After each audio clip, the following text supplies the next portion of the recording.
Sinabi ko naman sa'yo, di ba?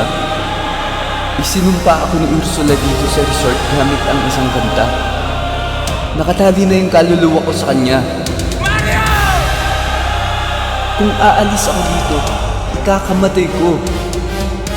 Hindi ako pwedeng malayo sa kanya. Kaya wag na wag mong itutuloy yan.